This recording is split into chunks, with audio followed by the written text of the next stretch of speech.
So in this video, I'm going to cover why the reason why you keep on watching pornography is not because you're weak. You are not weak. We'll say in a second.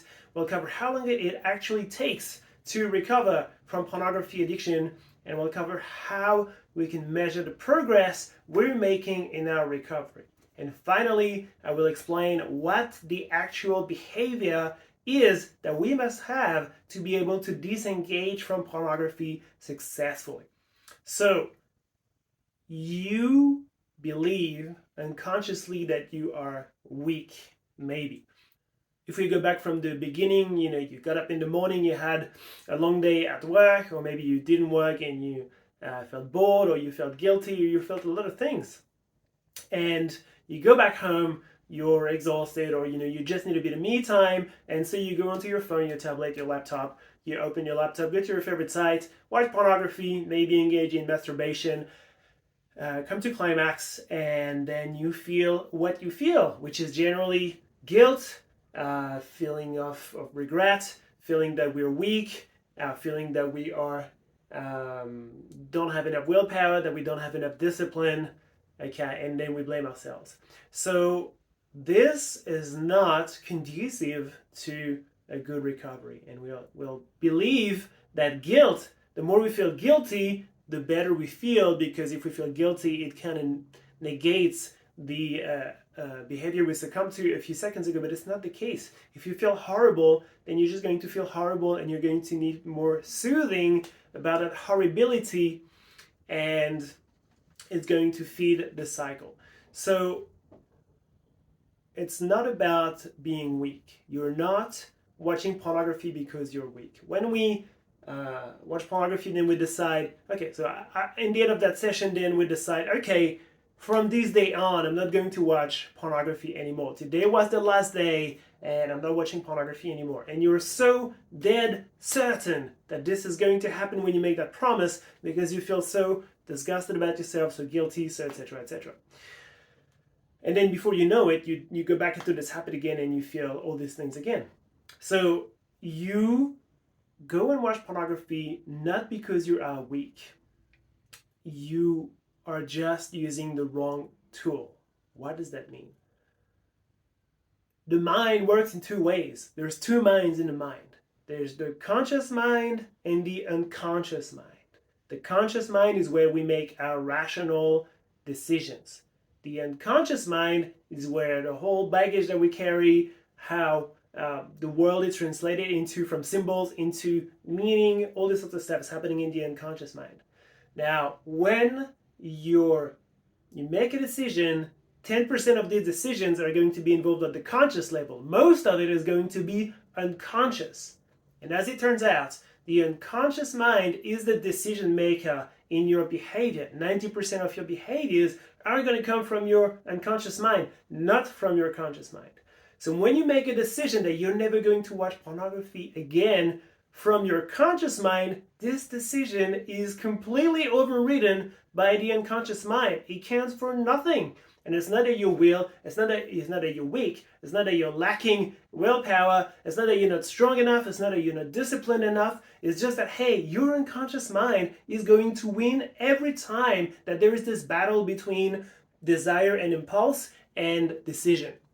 So instead of really hurting yourself with all these horrible things that you tell yourself, just change the way you use your mind. Don't make a promise with your conscious mind, because that's proven to you and to a million men, should I say billion men around the world, that this is going to fail. You have to change the way you use your unconscious mind, and use your unconscious mind to the service of your recovery. And this is the big shift that I want you to take away from this video today. It is that you don't recover from an addiction with a conscious decision. You recover from an addiction by digging into the unconscious mind.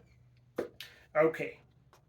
So the second myth we want to address is, how long does a recovery take? Now that we know that it's not about a promise that is going to be fulfilled from the get-go, it's not about, I'm watching pornography, I decide I don't watch pornography anymore, and I don't watch pornography, and I stick to that. This is not recovery. It may have worked for a few people, but it will work only for a minority of people, just because, as we said earlier, this battle between the conscious and the unconscious mind. So if it's worked for you, fantastic. If it hasn't worked for you, it is normal. It's okay. What is more likely to happen is that you're watching pornography, then you decide you're going to stop and you stop watching pornography. And then something happens, the loss of a close one, you get overstressed by work, something, and then you decide to watch pornography again, or your unconscious mind decides to watch pornography again. Then you're going to watch pornography for a bit, feel that you don't want it anymore, and you're going to stop. And so you're going to oscillate between phases of not watching pornography and watching pornography, and maybe watching pornography intensely. And that's the regular curve of what a behavior with pornography looks like. A successful recovery is going to look like that. You're going to watch pornography, decide you stop, and then you're going to change how you do things, and you're going to put that unconscious reprogramming at stake. And then you're going to watch pornography maybe again after, but it won't be as intense. And then you're going to stop, and then you'll keep working on yourself, and then it's going to keep working and diminishing and reducing and reducing. So overall, your habit with pornography is going to diminish over time in cycles. Okay, this is what recovery looks like. A healthy, functional, congruent recovery looks like, and recovery that sticks for the future as well, because you're changing yourself. It's not just white knuckling it and making hard promises that you're going to break. It's about changing yourself and how you approach sex and pornography. So how long does these phases take from the top here to the bottom? Well, it really depends on people. It depends on the background. It depends on your psychology, on your psychiatry. It depends on how long you've been watching pornography for, etc., etc. But overall, it will take between 6 to 12 months. Okay, 6 to 12 months for a successful recovery that is going to stick in the long run. So this may feel like a long time for you. You're like, wow, 6 to 12 months sounds like a long time. But if you think about how many years you've been watching pornography, 5 years, 10 years, 20 years, 30 years, what is 6 to 12 months? Okay, and it's not 6 to 12 months of pain and suffering and, difficult frustration and all of this. It's just 6 to 12 months of progressive work on yourself to better understand yourself, to better understand your relationship with pornography and what pornography means for you, so much so that you're addicted to it or that you have a compulsion to watching it. Okay. So how do we then measure the progress in our recovery? The biggest way that people measure their success is with the streak. Okay, how many days can I go without watching pornography? 10 days, 20 days, 30 days, and then if I watch pornography, I reset this count back to 0 and I start again. Measuring your streak is not a good way to measure your progress. It's going to contribute to make you feel guilty, to make you feel miserable. Again, you're using this brute force method that is not going to help you. It's going to be very stressful. So please don't do that. Do not count the days, and I'll explain why in a second. Rather, what you want to be doing is to, instead of brute force, is to work on the 5 other pillars that I'm going to present in this Mythbuster course.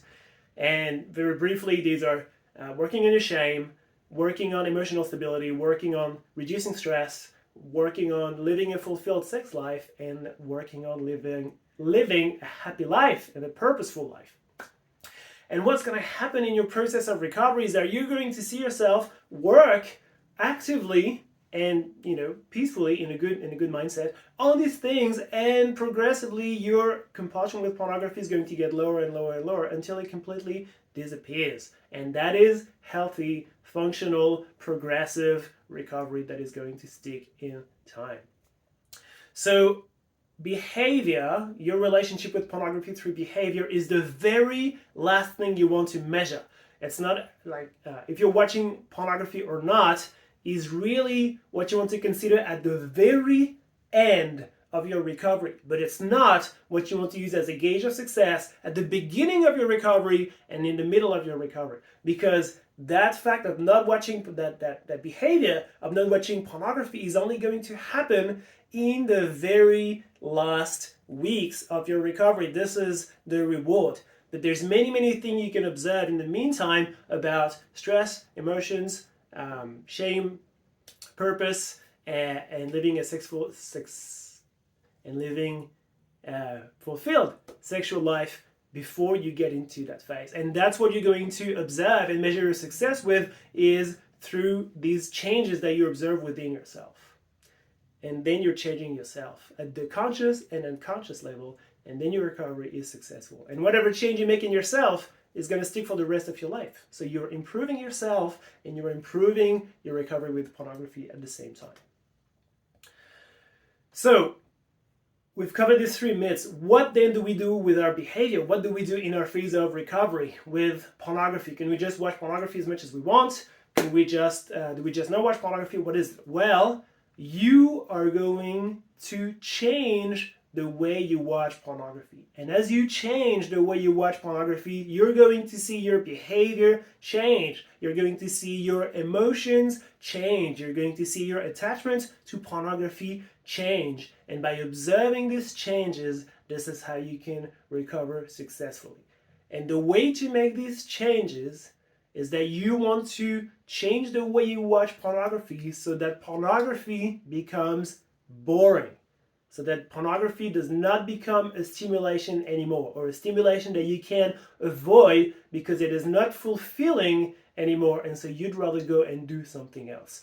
I present how to do this in detail in the phase 1 program of Unhooked called Heal, but I'm not going to dive into that right away just to keep this video into less than an hour and a half.